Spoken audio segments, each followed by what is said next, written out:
Benvinguts a l'altra banda de l'estetoscopi. El podcast on donem veu als professionals que viuen el càncer des de dins. Avui parlem d'un tema que ens toca a tots, tard o d'hora, al final de la vida. Ho farem des d'una mirada profunda, però serena, posant el focus en aquells professionals que acompanyen els pacients quan ja no és possible guarir-los, però sí cuidar-los. Exacte, parlem d'un moment on la medicina deixa pas a la humanitat més essencial. Avui volem entendre com se sent un metge quan sap que no pot curar. Què significa realment cuidar? I com es viu aquest acompanyament tan intens des del punt de vista emocional i professional. Per això ens basarem en el testimoni d'un metge que treballa en cures pal·liatives, que ens ha compartit la seva experiència de manera molt honesta i sobretot molt humana. Una conversa que ens fa reflexionar sobre la mort, però sobretot sobre la vida.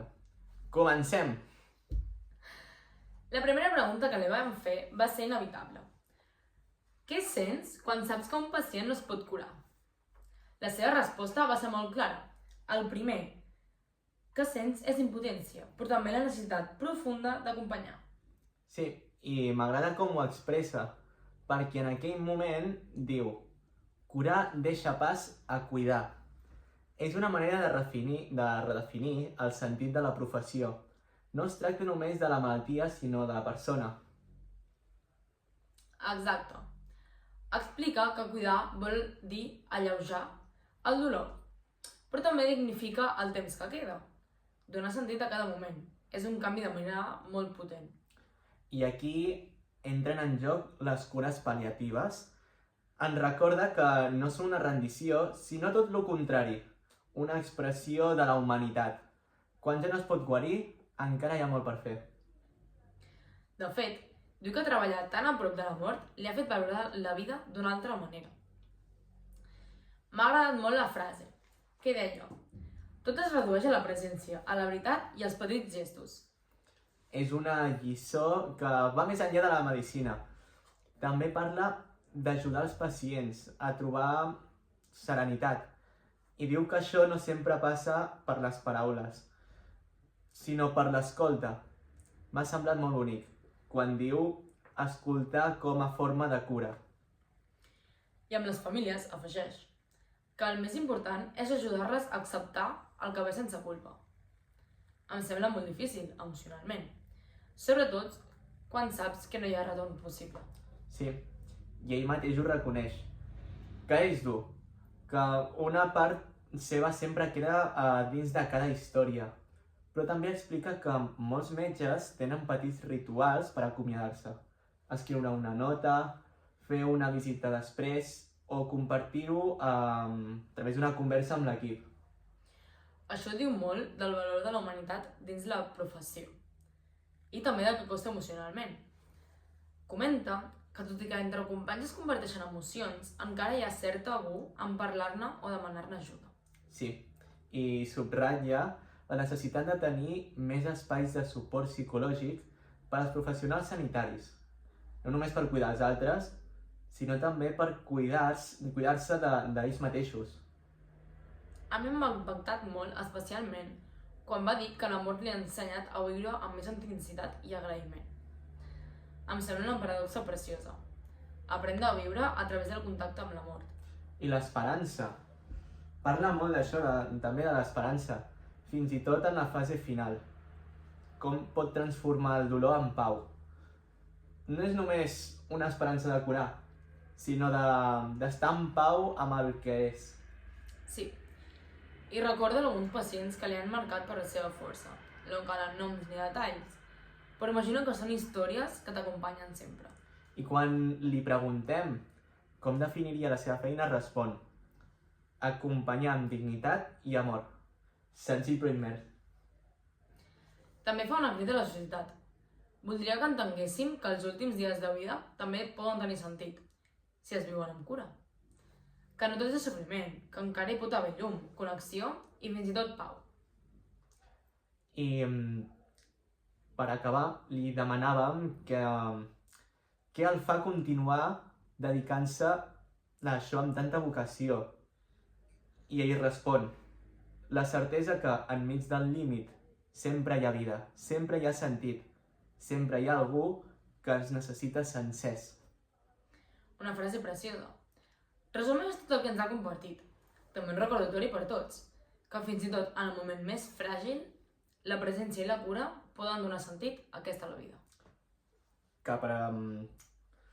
Que no us en descuideu, que si voleu col·laborar amb la Marató i ajudar a seguir investigant per vèncer el càncer, adreceu-vos al següent número de compte. Després d'escoltar-lo, és impossible no replantejar-se què vol dir cuidar. No és només una tasca mèdica, sinó un acte profundament humà. Sí, potser cuidar és en el fons una forma d'estimar, d'estar-hi, sense voler controlar-ho tot, acceptant la vulnerabilitat com a part de la vida. I potser aquesta és la gran lliçó de les cures pal·liatives, que quan ja no podem afegir dies a la vida, encara podem afegir vida als dies. Una frase molt reflexiva. I això pot ser el més essencial. Gràcies per escoltar-nos. Esperem que aquesta conversa us hagi fet reflexionar com a nosaltres sobre la importància de viure i cuidar, amb sinceritat i humanitat. Gràcies a tot cor per escoltar-nos i haver compartit amb nosaltres aquest viatge de 3 episodis a l'altra banda del estetoscopi. Ha estat una experiència molt especial poder conèixer de prop aquest món i donar veu a les emocions, els reptes i les històries que s'amaguen darrere. Esperem que aquestes reflexions us hagin arribat, us hagin fet pensar i sobretot us hagin ajudat a descobrir una mica més l'altra banda del estetoscopi. Recordeu que amb el vostre suport, la Marató no només ajuda els pacients, sinó també els professionals que els acompanyen. Fins la propera!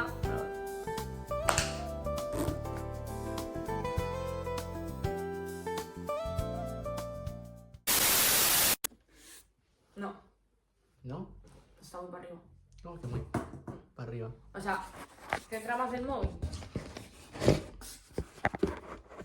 No, si pones tan pati mi cara, no. Tu, que se cae. Es que clar, jo les... Ai, ai.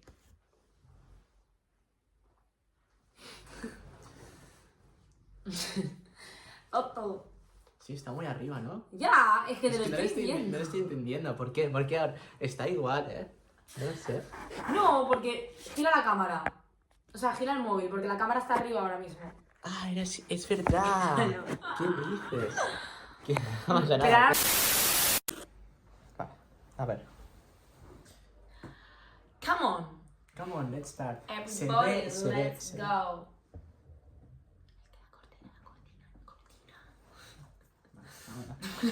No, es que como te pillas primero. En plan, no, porque ¿quién puede ir? El que hable que se ponga aquí. Y Vale. Bueno, va. Concho por ella. Qué tonto. Va, bueno, a ver, más o menos. Sí. Més o menys. Més o menys. Adeu. L'azucarero. Hola, hola. Ay, está muy bien esto. Sí. La cortina, la mesa. D'acord, Ok. Ok. Farem un 3. Molt bé. Posa't en situació, sí? Què és espet... Vale. No! Ok. Espera, que ara no m'ho has tret, tio. Vols llegir aquí? No? Això ho puc treure. Tenies un mosquit. A veure... De l'estetoscopi. Ha estat una experiència molt especial no sé. No? Recordeu que amb el vostre suport, la Marató no només ajuda els pacients, sinó que també els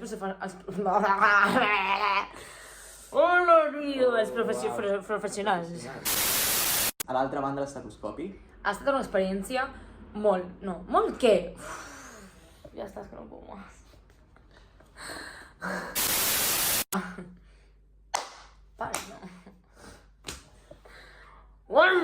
ja està, no te preocupes.